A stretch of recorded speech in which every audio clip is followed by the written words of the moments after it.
Hello and welcome to another episode of Tour de Core. And Tour de Core, of course, is the show where we take a deeper dive into WordPress core.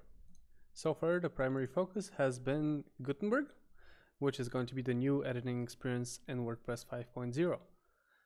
And so far, we have learned really quite a lot about Gutenberg. We have learned how to create blocks, whether they're static or dynamic.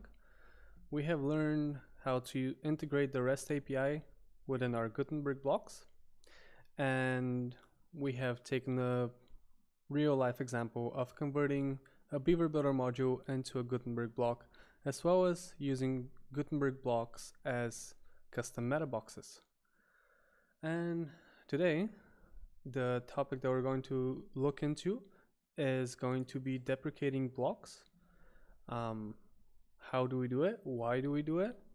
And all of the questions related to that. Well, without further ado, I think we should get in there. So, first of all, let's read up on the docs about let's look up the docs for Gutenberg, because it does mention let me just find them real quick.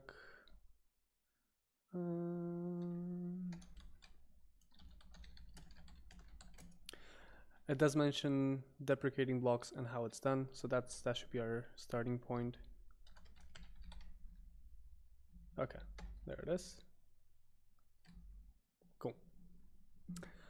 So, I believe it was under block API, deprecated blocks. So you have probably noticed this by now, but as we work on a block and as we change its rendering, how it renders and how it saves and what attributes it accepts and so on, we would often get a message saying something along the lines of, this block has been modified externally, blah blah blah. And let me just pull that up real quick so that you can see what that looks like exactly. Let me log in. Okay.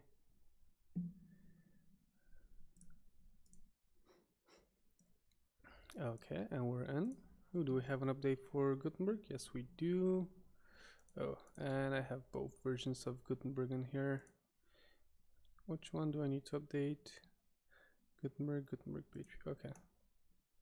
Let's update that real quick.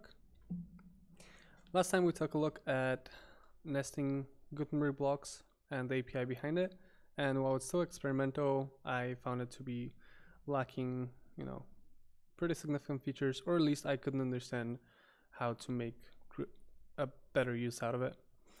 And this is definitely something that I want to revisit in a future video, but I think we're just gonna have to wait a little bit until that particular API matures. And what? Really? Okay. How come?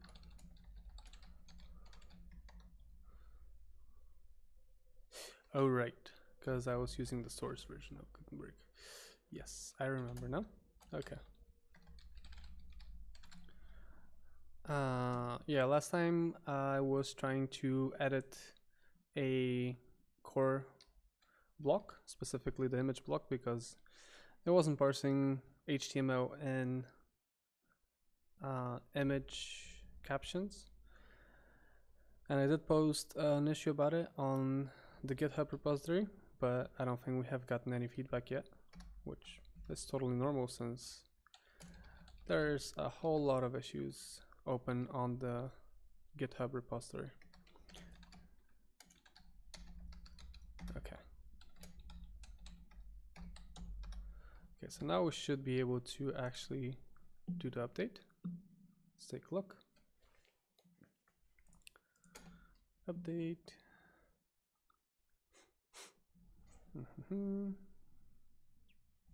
There we go, that's better.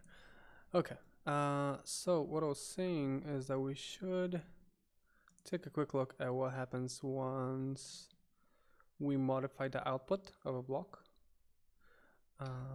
For example, if we go to our plugin, yeah, let's take a look at this one and the team members block.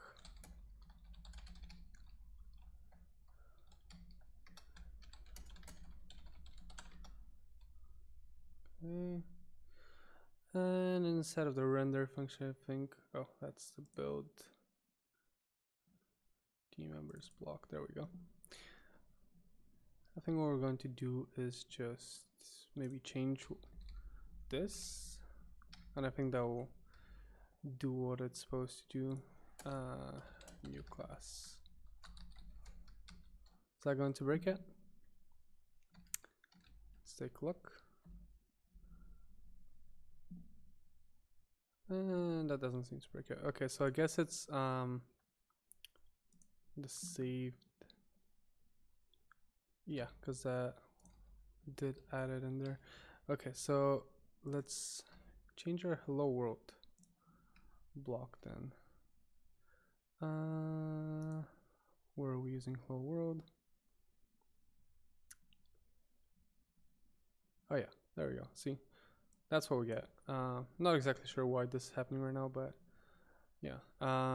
So that's the message you get when you change something inside of your block. You know, it says this block appears to have been modified externally, and you can either convert it to a different block or edit its HTML. Maybe sometimes works. What did I change to?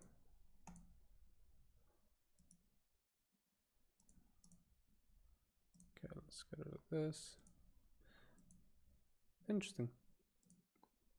Well, yeah, this time worked just fine.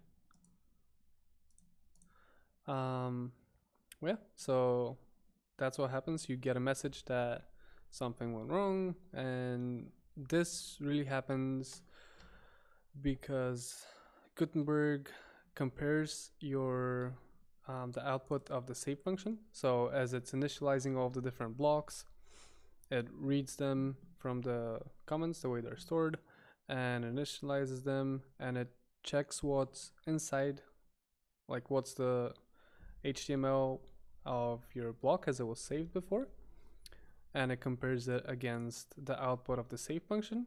And if it's different, then it says, oops, well, something went wrong, so you probably modified this, and we don't want to override your block, so we're just gonna show you this message, and you can choose what you want to do. So that's what happens when there's a mismatch, and this is where the deprecated blocks API, I guess is what I would call it, comes into play. And yeah, so as you can see, it only applies to static blocks, so dynamic blocks are not affected by this because dynamic blocks are rendered with PHP on the front end. And yeah, when updating static blocks, markup and attributes, block authors need to consider existing posts using the old versions of their block. And in order to provide a good upgrade path, you can choose one of the following strategies. You can create a new block with a different name. This would be useful, I guess, if you are making like a really big change in what your block does or how it works, or maybe you're changing the markup significantly and you just can't go back to, you can safely upgrade your existing block.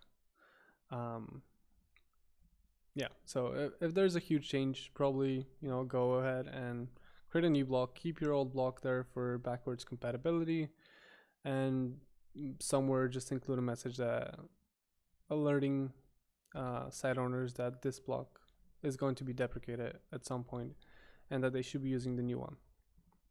The other option is that you can provide a deprecated version of the block, allowing users opening these blocks in Gutenberg to edit them using the updated block.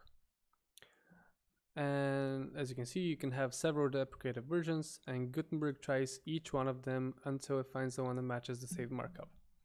So as we said, when Gutenberg initializes the block, it compares what's saved already to the output of the save function, save method, and in case you have deprecated versions of your block, it will keep trying until it finds the correct one.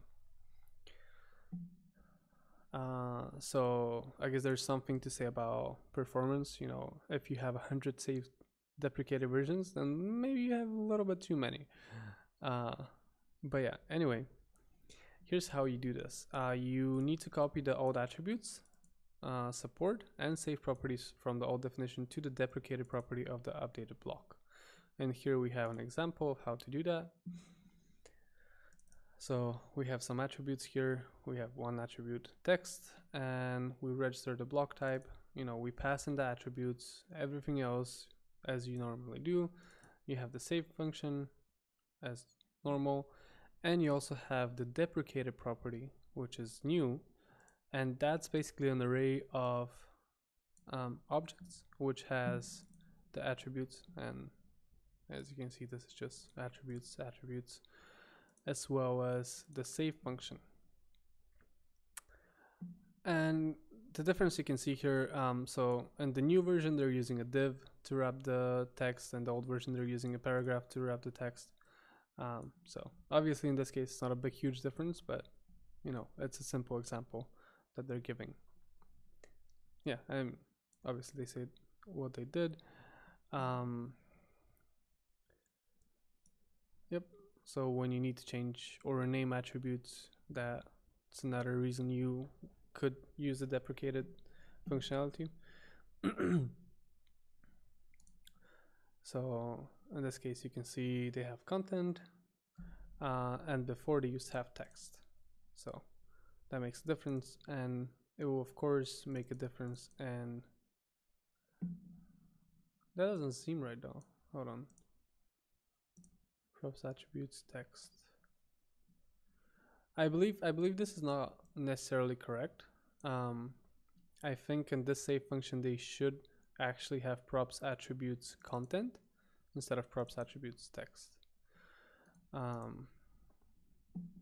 And in the deprecated version they should be using props attributes text. And the text attribute to content. Yeah, so they renamed it, but they should also be using it here. Yeah, and that really is like, there's not a whole lot to deprecating blocks, but I do want to take a look at, you know, when do we really need to use it. I mean, obviously they say, they give you clear examples of when you should use it, but see what we can do about avoiding, you know, breaking our blocks, so that we don't necessarily have to use the deprecated functionality, and in general what options we have. Yeah, so let's take a look. I would recommend, if you are doing this, to go with an actual,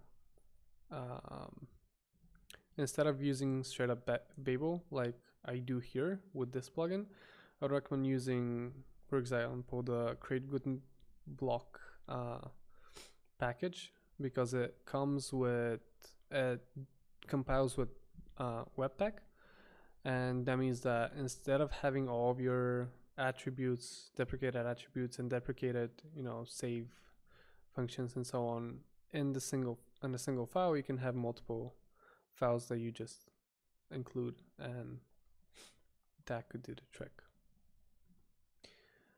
Okay, so I would say we should create a new block here. So create Gutenberg block. Let's just remind ourselves how we use this. It's very simple, but still. Getting started. NPX. Interesting. Okay.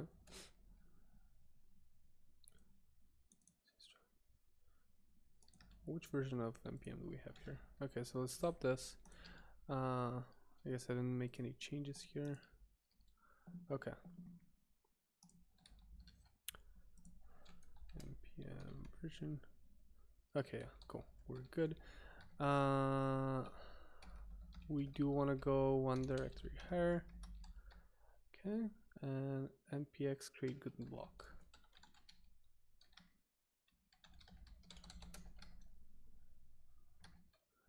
And let's call this TDC testing block deprecation. Okay, it's installing the packages, created the plugin directory. We wait for it a little bit to do its job, and then we should be able to just go in and start creating our custom block and start working on it.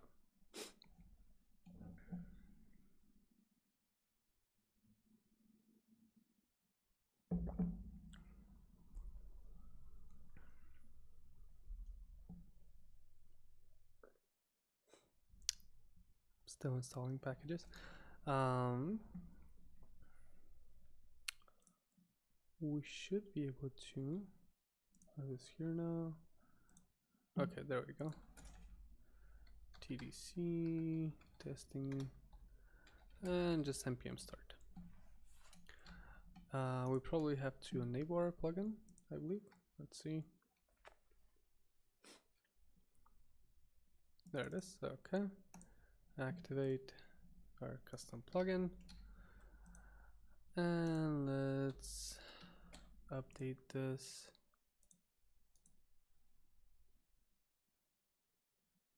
Okay, test page.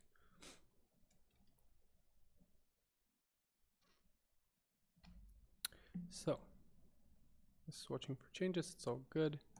Source, block, block.js, and here's our custom block. Right, what is it called? Dado TDC testing block deprecation TDC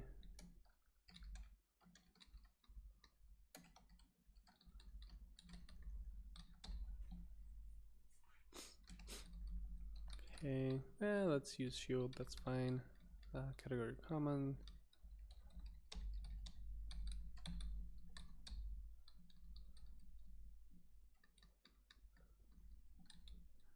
That's fine.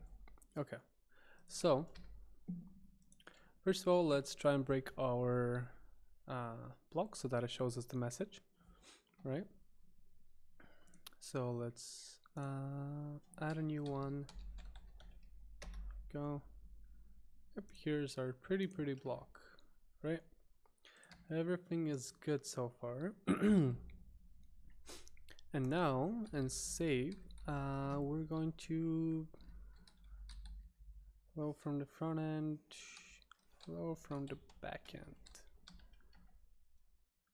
Okay, now when we reload the page, it should say, oops, something broke. There we go. It seems to be modified externally. Okay, so what can we do in this case? If you are going to, you can set yourself up for the long term by structuring things a little bit. And here's what I'm going to do. I'm going to create deprecated a deprecated folder, and I'm gonna have index.js here, as well as version 1.0.0.js. Here's what I'm going to do. Essentially, export, and let's copy our save function.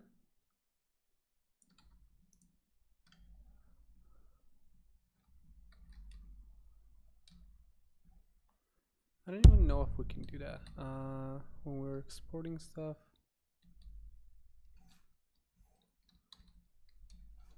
Does that work? Probably not. Okay. Function save.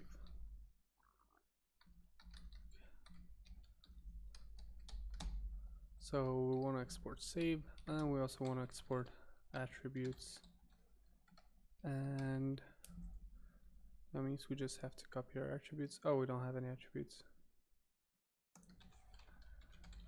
Okay, that's fine.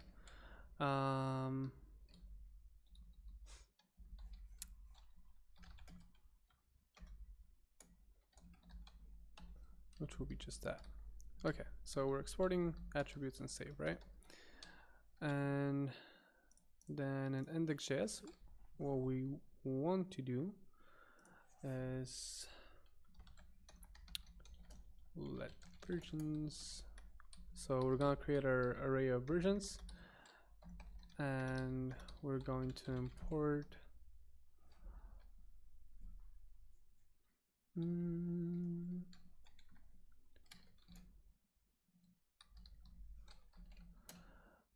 is that how we do it? As version 1.0.0 from there. Okay.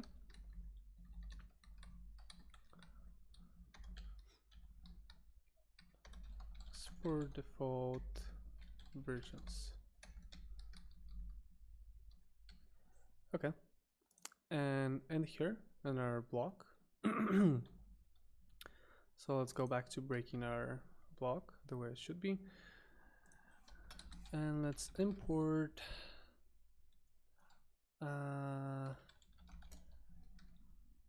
versions from deprecated. And let's just take a look at what we have inside of versions. I think we should have our array with our version 1.0.0.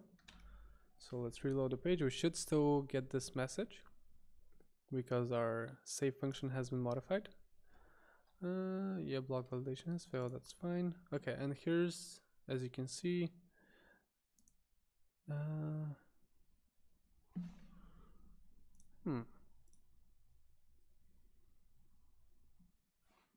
wonder if that's going to be fine. It should be, right? I'll take a look.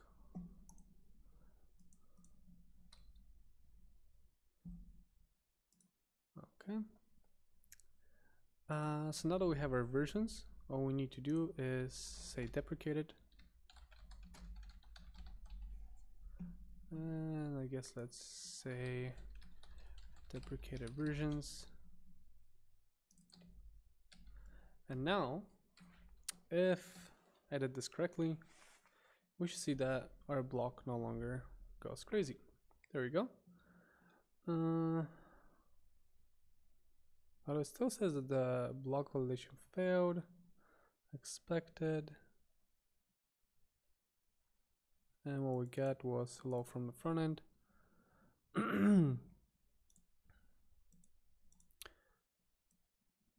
Okay, expected text, yep.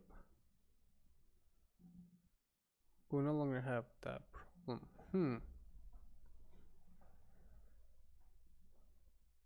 I'm not really sure how that's supposed to work. Is that all there is? Because that changes our hello from the front end, right?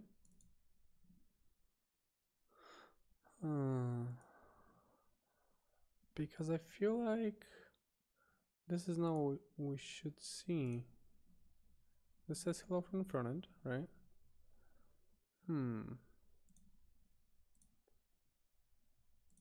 Interesting. See, I didn't expect this to, or is it because our edit function is different? From the back end. Oh, okay, hold on. Change this to front end 2 so I can see what happens. Because, right, okay, so this just always says hello from the back end. Do we have any settings here? Custom class. Yeah, let's update this, and I wonder if it is going to still say hello from the front end here. No, it says hello from the front end too. Now, I might be missing something, but I feel like That is not, that doesn't match my expectations. Kind of like Gutenberg when it's checking what the output is.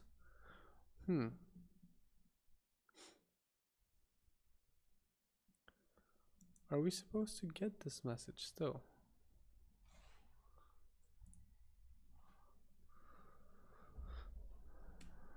Because see, you're not even gonna notice that, and then it's gonna change. You know, it's gonna change on the front end, and maybe that's the whole point. I have no clue. But I feel like it's not ideal. Okay, so what if so let's go back here. So this says the front end still. Remove this, update, reload the page.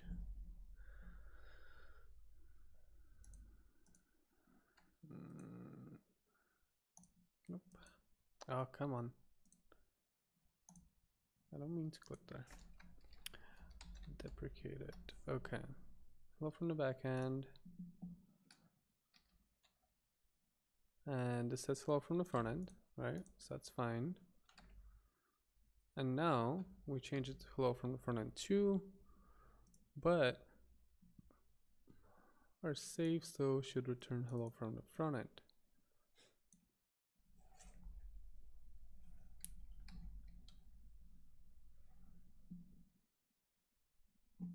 We still get the block validation failed.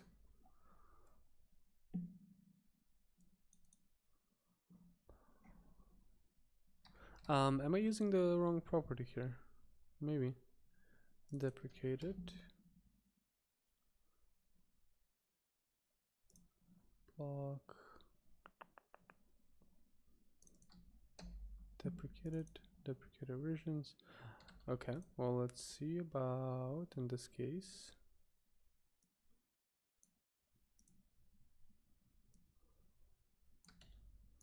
What if we do like so? Save function. Oh wait.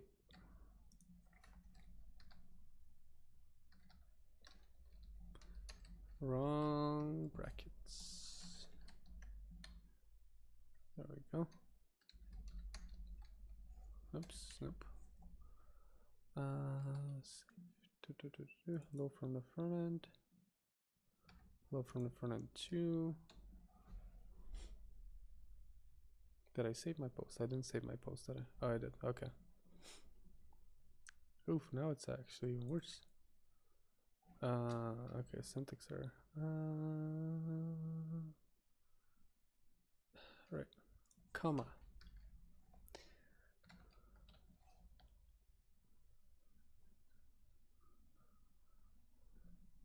See, we're still getting the error message. Deprecate it. Save. Yeah. Interesting. Really interesting. That is definitely not the way I expected this to work.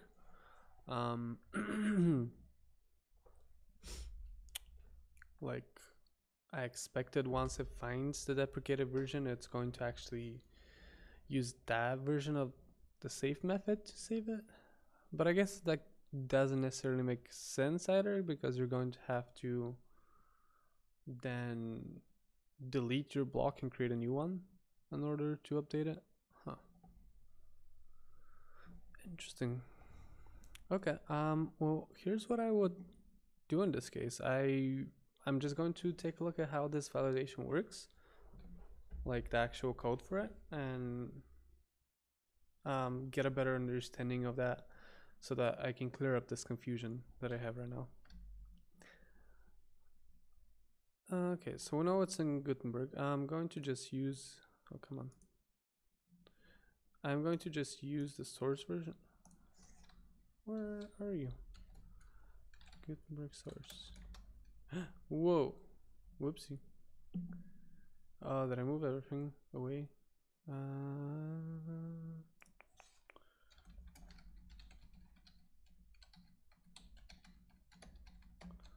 Huh. Apparently I got rid of it. Whoops. Okay, don't really want to download the whole thing again, so I'll try and read from here. Yep. That's what I'm going to do. Okay. So now it's inside of the Gutenberg plugin. And what we're looking for is block validation failed. I think that's a pretty good sign.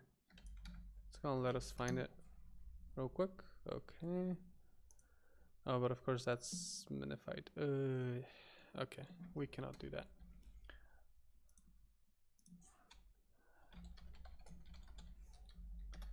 Okay, let's download this real quick.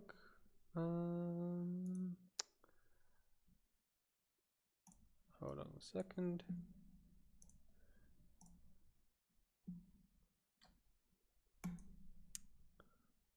Okay, that's better. Whoops. Wrong browser. Okay.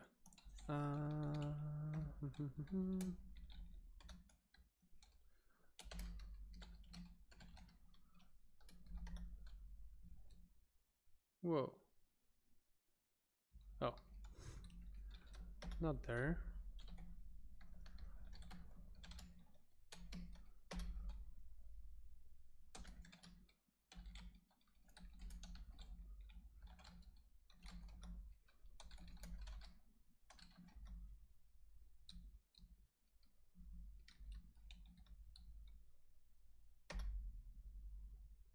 Yeah, that's fine. Okay.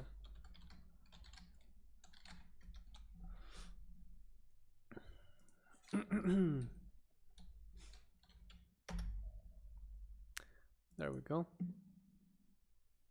This valid block. Okay. So there's a file called validation.js inside of the blocks API.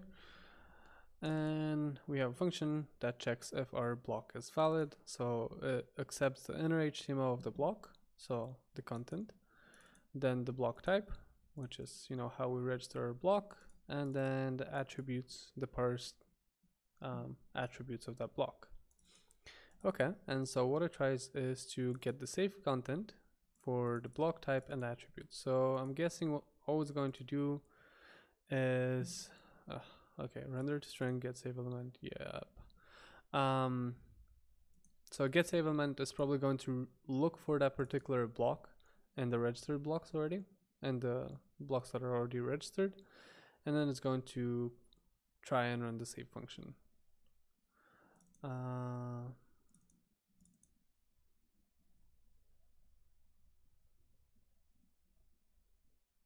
This word of safe sensitization must occur synchronously.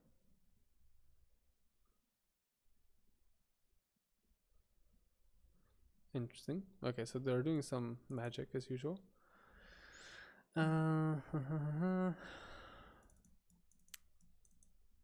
Get safe content, extra props. Okay, so we have filters again. Clone element, block content provider. Okay. So it's trying to get the safe content, and then I use as a utility function that compares HTML, you know, what we actually have versus what we expected to see. And so if it's not valid, it's going to give us that error. Okay, but at this point then, where's is valid block being called? Because from the documentation, I expect to see also them going through the different versions of our, oh, that's in the tests, we don't care about the test right now,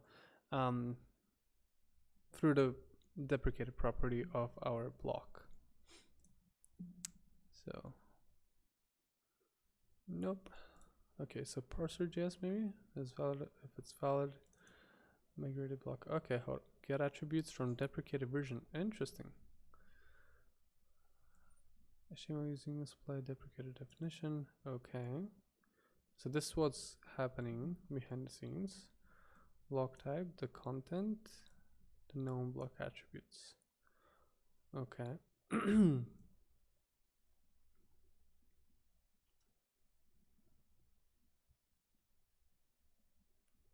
Right, if we don't have deprecated, they're just going to not bother at all.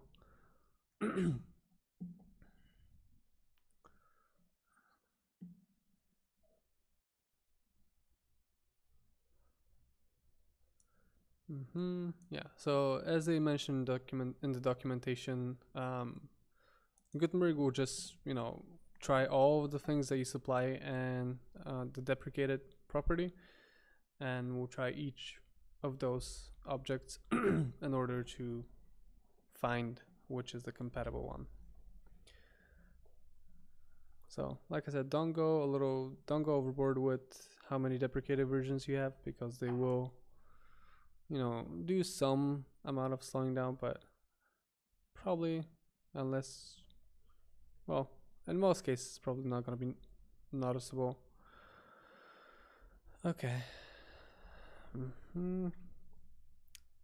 Okay, so this, from what I understand, expands things without attribute save and supports. Okay.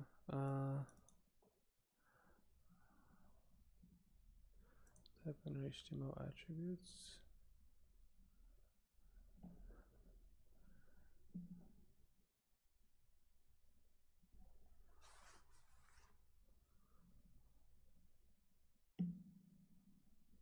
Wait, so where's migrate coming from? Oh wait, hold on.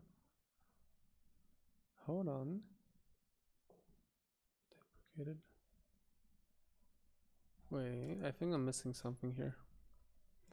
Because I see migrate.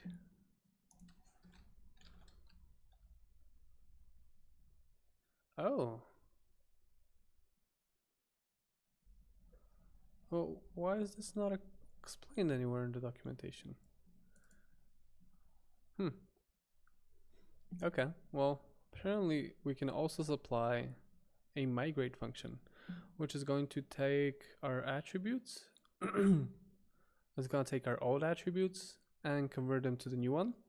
So if you just renamed an attribute, you can supply the migrate function, the migrate method in your deprecated definition, and you can expect all of your old attributes in here as the parameters of this method, and then you just have to return the corresponding new attributes. And in this case, they're accepting text, which is coming from the old ones, and they're saying, well, text is now going to be content. Okay, so that's pretty cool.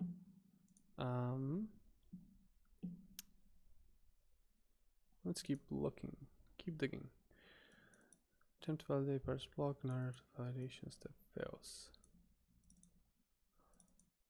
Migrated block attributes. Okay, so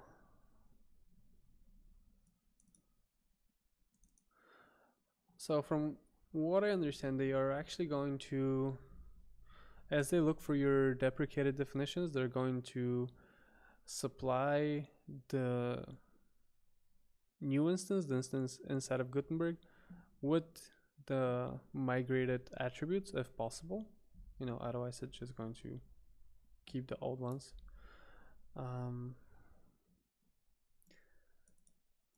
Okay, and if there's an error, it means the deprecated version is invalid. Okay.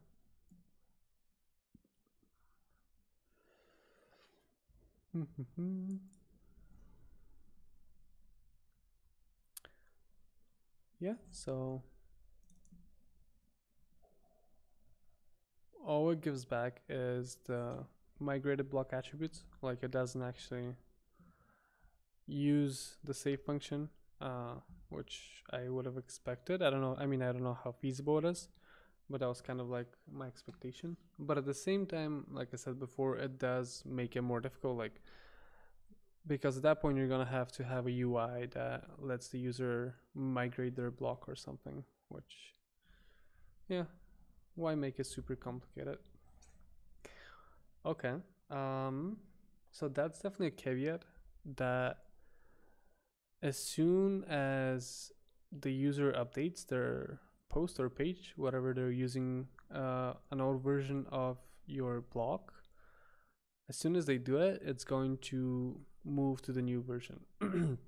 So really, if you make significant markup changes, I would definitely recommend just starting with a new block and keeping the old one for backwards compatibility, because it is, your users might have styled it some more, they might have done some other things to it, well, mostly styling, I guess, and you don't want to have them update your plugin or theme or whatever and go about their day, save their content, and then whoops, everything breaks. Well, I mean, obviously they'll see that everything breaks once they create a new block, but if it's a separate one, it's going to be, I think, a better approach. Yeah, so when would you use the deprecated definitions? I don't know if I mean, again, it depends. If you're just changing a div, a paragraph for a div, then you're gonna be mostly safe. Again, users might have customized this in some way, and so they might lose some of their styling. But yeah, if you make bigger changes to the markup, then it's not gonna be as pretty. So that might not work well. If you just happen to rename an attribute, then totally go for the deprecated definition and make sure to actually provide the migrate method as well, so that you can take your old attributes and you can map them to the new ones, and the user will pretty much not see anything at all happen on the front for them. Like, they won't notice that at all. I believe. So there's that. How can we avoid having to define a deprecated version? I would say, as you add new attributes, maybe wrap those in conditionals. So for example, let's take a look here. For example, if our block, so this works just fine.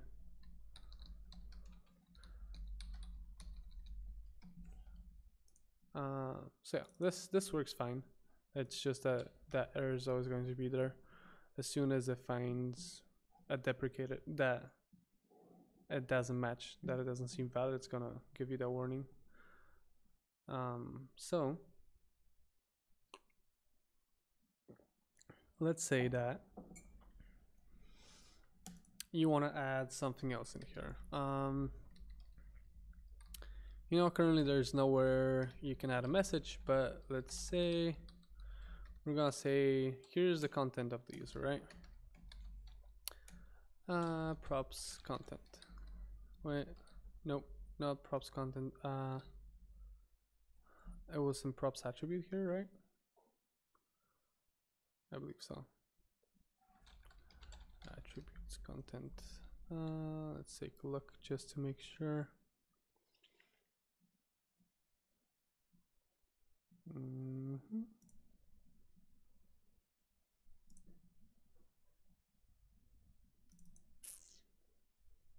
Render.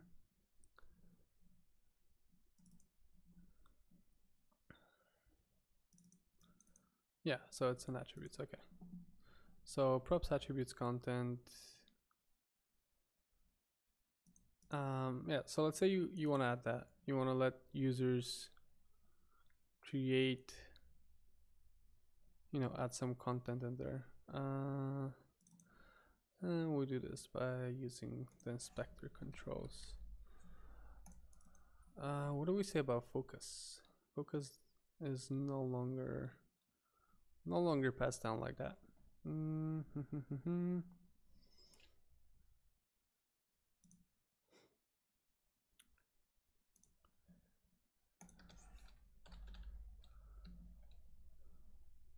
Huh.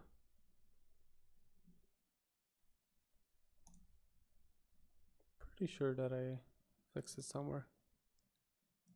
Okay, anyway though. We can see in here what it's called.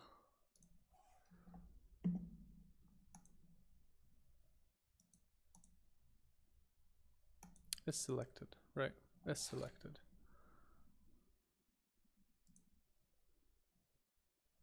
Okay, so this just comes down as our props. Okay.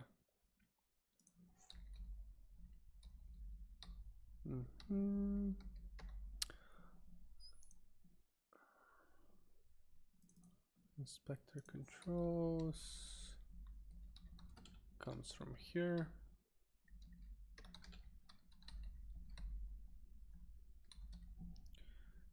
Oh. There we go. And so here we're just going to say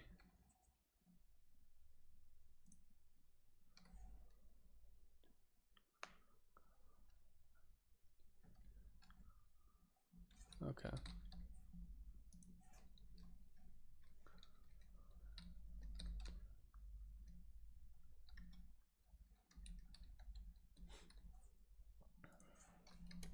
Key. We need to give it a unique key since it's going to be part of an array.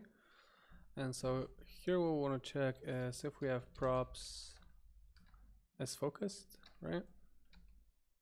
That's what we just said. It's selected, sorry. It's selected. Then we're going to have our inspector controls, right?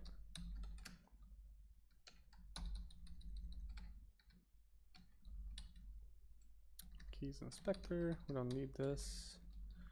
Enter your message to the world, text control, we are going to need to import this as well. Like so. We don't want the corplet. Okay, message on change. Value should be props, attributes, content, right? And on change,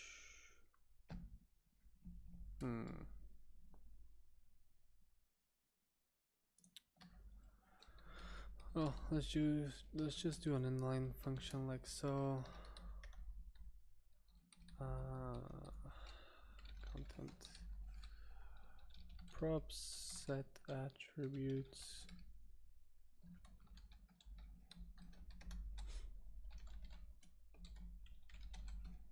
Content.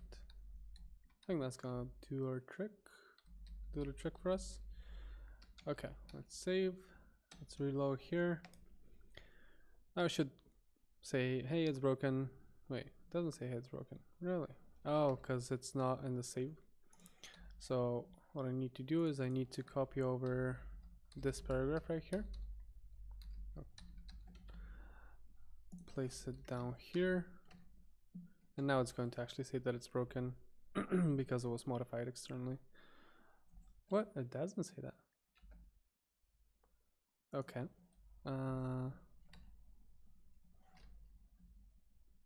Okay. Comma. I forgot the comma. There we go.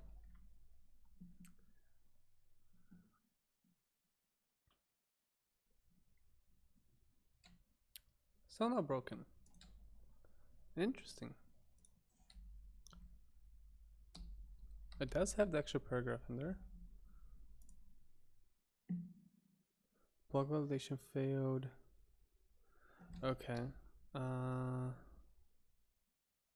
Right. Let's get rid of our deprecated definitions for right now. And maybe now it's going to actually, yeah, okay. This is because the save version that we have over there didn't actually have that extra paragraph, so it was working correctly. Okay, so now instead of doing this, you know, you're introducing a new property to your block, right? You're saying I want to let users enter some text in there instead of just having all of this static text that I have.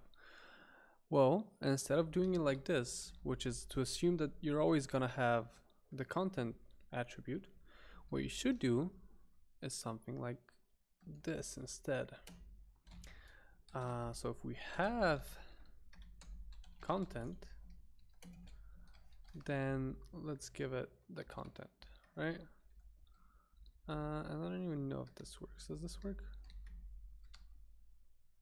Seems to work. And we need to use it in save, and we need to use it in edit as well. It's not as crucial in edit. You know, in edit you can have here, if you don't have content, then you can show some text here saying, you know, go to the right and enter your content or something like that. It is most important to do it in the save function though. Okay, so now when we reload, we're not going to actually have the content attribute. What's different? Actual was, what's the difference?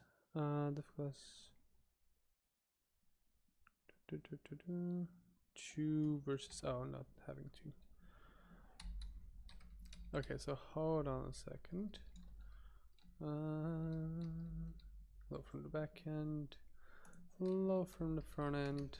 Let's bring our block back to a place and time where it works. Okay, so we don't have the error here anymore. Let's go back. Let's do it like this, and it should give us an error in this case. Okay, so now we have the error, and now we actually go to the solution where we only conditionally render what depends on this attribute. And now we don't have the error anymore. And that's it. So if you're adding a new attribute, then don't just assume that this attribute will be there, even if you require it. Obviously, if you're just starting a new site where you can enforce that and you know for sure that this attribute will always be there, then yeah, sure, that's fine. Otherwise, just conditionally load the content, the elements that depend on this block. And so right now we should be able to see that we have our message here, and we can actually enter our message. Changing control input. Did I forget set value here? Props attributes. Oh, it's because that doesn't exist. But if we define our default, it's gonna be fine. Content type text default empty string, right? And we need the source, right? Content type string. Maybe we don't need the source. Okay.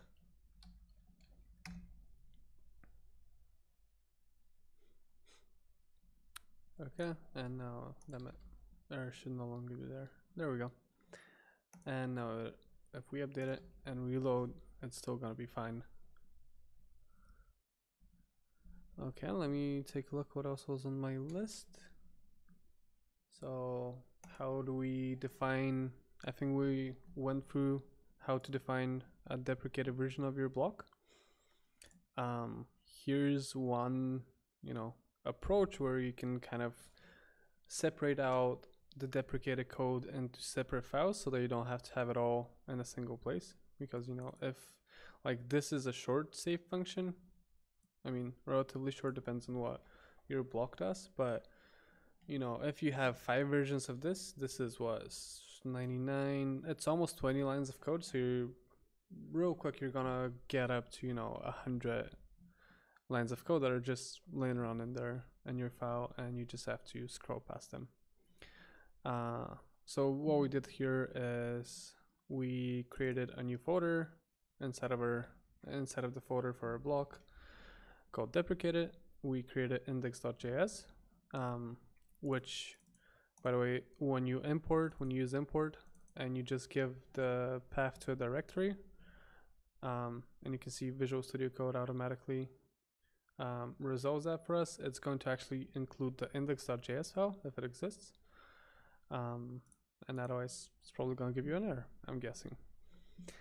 So we're importing deprecated versions from the deprecated folder, and when we open up the file, you can see that here we're importing everything as version 1000 from 100 from the file version 100.js, which is right here. And then we just define an array, and we are going to list, so say you have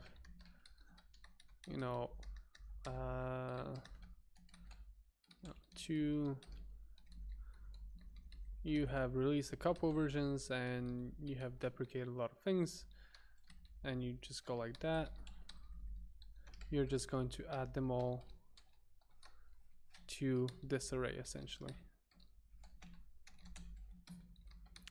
And then Gutenberg will walk through all of these and pick the one that matches what is currently saved in the editor versus what is rendered from the save function of the deprecated version. Okay, so this is how you define, go back, there we go.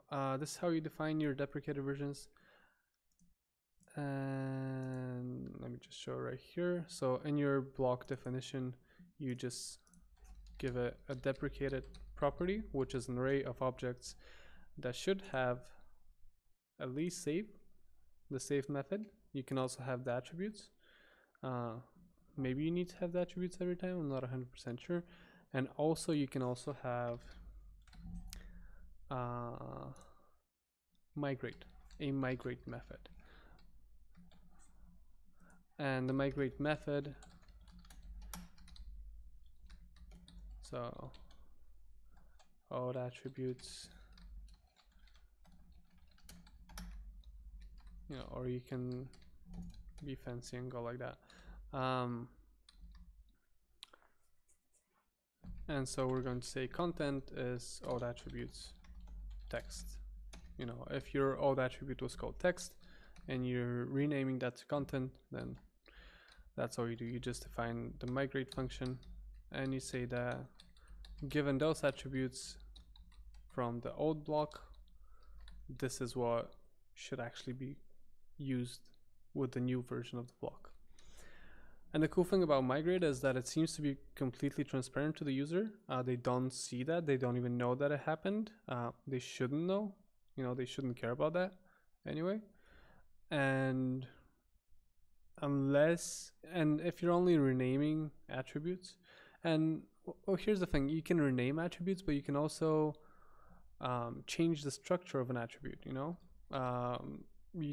Your attribute doesn't have to be just it doesn't have to be just a string. It can be a lot of things, as we've seen from the documentation. It can be based on DOM elements. It can be an array, it can be an object, a lot of things. And so this migrate function does give you a good option for doing more tricky things and migrating from one schema to another, which is pretty awesome to just have that built into Gutenberg right from the beginning. Because if you have written a plugin where you need to do some sort of migration, you know that it's not always the most straightforward thing, and because there's so many ways to do it, you're gonna find conflicting information on the internet. But just having, this is the way, this is how you migrate your block from your old version to the new version, and that's it. Yeah, so this is all about how to define deprecated versions of your block. It's fairly fairly simple, straightforward. There's not really that much to it beyond making sure that you keep your old save function and your old attributes. So anytime you start messing around with your block and you are kind of expecting to make a breaking change, just, you know, grab your save function, put it in another file, grab your attributes, put them in the other file as well, so that you can then easily restore. And as always, use version control. It's gonna save you lots of headaches down the road. Okay, so the other thing, when should we do it? The documentation is really clear about when you should be doing it. So when you're updating when you're updating the markup and the attributes of the block is when you should create a deprecated version. However, you know, depending on exactly how you do this, you might not have to define a deprecated version. Which comes to the next one, how and when can we avoid it? And one such example, as I demonstrated here, is that if you're introducing a new attribute, and this can actually be for removing attributes as well. So let's say that we have the following scenario. We have the backward scenario of this. Okay, so let's start with the adding a new attribute scenario. So if you're adding a new attribute, don't just assume that it's going to exist. You can set a default here, and in most situations you probably should, especially if it's going to be used in a text control or another type of control. You should probably set the default. But if your block has already been used on one or more sites, then you cannot just assume that your attribute that that you rely on will be in place. It might not be there, and therefore you need to do something like this. You need to check that the attribute actually exists, and if it does, then render the markup that depends on this particular attribute. Now we can do the same thing except for backwards. So say we have the content attribute, right? And we want to get rid of it. We say, you know, there's a better way to do it now. Maybe using a custom post type instead of just letting the users type the content manually everywhere they use the block, you know. And you might just go and say, okay, well, I don't want this content attribute anymore. Let me just delete it, right? Well, yes, but this is now going to break your block again. I think, okay, I updated this. We have some content in here, and when we reload, we're gonna see that it's broken. Or maybe we're not gonna see that it's broken. It's really confusing sometimes. Do I still, okay, because I still have the deprecated. Right. Still doesn't care. Huh. Interesting. See, I feel like this should have given an error. Yeah, because we have the content in here, right? Oh, because I didn't get rid of it from the save function. Right. Yeah. We need to also do this from the save function. So yeah. And now it's broken, right? So what you can do instead of just completely dropping this, and you can completely drop it from the edit, as you can see, it doesn't matter. But in your save function, what you probably should do is check, you know, do we have the content attribute? And if we do have the content attribute, then let's render it, right? Because I'm pretty sure, let me verify that. So we're going to get rid of the inspector control because we no longer have. Also, what's gonna happen if we get rid of this attribute definition? Is it gonna blow up again? Potentially. Okay, so now it's fine. Well, I guess one thing about getting rid of it from the edit is that your users will not see their content the way they expect it they expect to see it, and so that might be confusing. Okay, so now let's remove the attribute from here as well. I feel like this might potentially break it because we don't have, yeah, okay. Yeah, so this is where I guess you would really use a deprecated, you would create a deprecated version. You can keep it around, but you know, again, clutter, so you have to choose. It depends. The answer is, as usual, it depends on which approach you should take. But you know, let's say that you're clearing 10 attributes, 5 attributes, because you switch to a custom post type and you grab all that information from the API, and your block is dynamic now, it's not static. Maybe not the best example, but let's say that that's the case. Then, you know, just create a deprecated version of your block that actually saves the static content, and you're good to go. You are going to have to double check in your PHP function to make sure that you're not overriding the static version of the block, which at this point, it's probably better to just create a new block altogether. I think, you know, you can say this is the new block that actually supports a custom post type, and this is the old block that is just, you know, static content that you can enter. Okay. Yeah, so sometimes you're gonna be able to avoid having to define a deprecated version of your block, but other times it's just inevitable, depending on what kind of changes you're making to your block.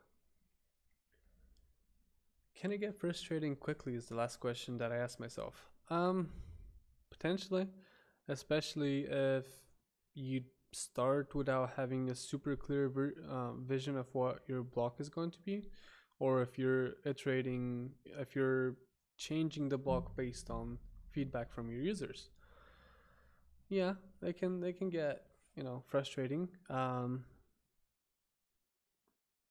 But I don't think it's gonna be super terrible. Again, really all it is, especially if you set up something like this, it's just copy pasting before you start making any changes, and then you're good to go. Yeah, I think that kind of answers most of the question, well, all of the questions that I have about deprecating blocks and how it works. If you have any questions, feel free to leave a comment, and I will be more than happy to answer it and to look further into it. I might have missed something. If I have, let me know and I can revisit it. And again, on a final note, I'm going to say that when you do use deprecated versions that actually change the HTML that is saved for your block, the user is not going to see an error, but also they're going to get their content changed as soon as they save the block again.